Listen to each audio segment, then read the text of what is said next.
Mi especialidad como narrador oral es ir a contar cuentos del otro lado de la línea que marcó el viejo.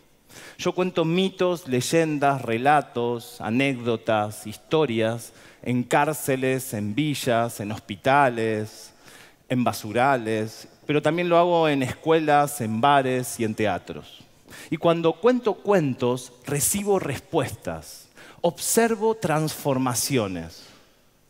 Cuando cuento cuentos, la violencia queda afuera, las armas quedan afuera y aparece la persona. La persona queda adentro y con ella queda adentro su esperanza.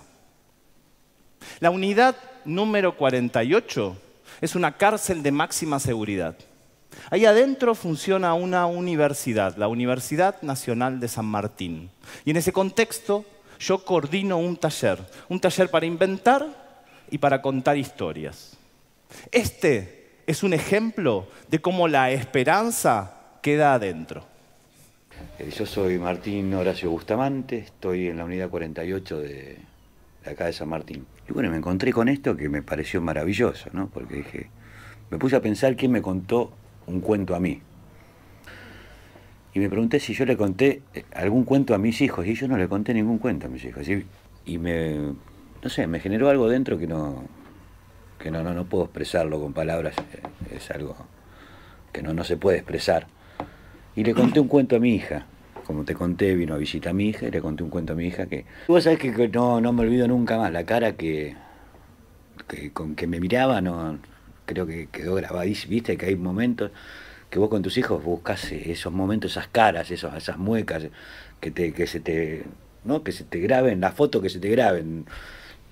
Y bueno, tengo 800 fotos de ese día, ¿viste? De la cara, de cómo me miraba, de cómo abría los ojos, y cómo hacía los gestos. Y después miro a la madre, y con los ojos llenos de lágrimas, que se le caía una lágrima, ¿viste? Una ternura terrible, ¿no? Pero ahí me di cuenta y digo, qué loco, ¿no? Tantos años pasaron y yo no... Recién hoy aprendo a contarle un cuento a mi hija. Después de ese día...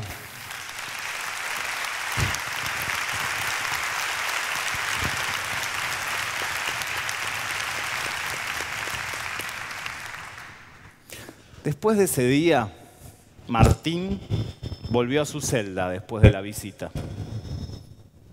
Y su hija volvió a su casa, donde no está Martín, su papá. Sin embargo, hay recuerdos que perduran por siempre.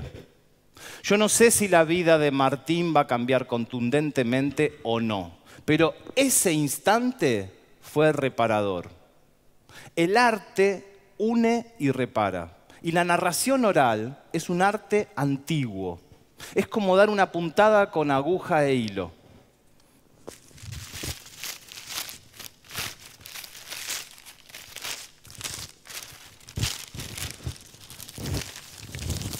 Es muy posible que la tela, que el tejido no se vuelva a unir por un solo punto.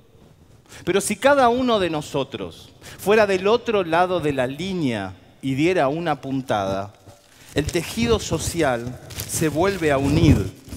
Es muy posible que no quede como antes. Va a haber marcas, va a haber recuerdos, va a haber desconfianza, pero va a estar unido. Mientras que esté separado va a haber diferencias.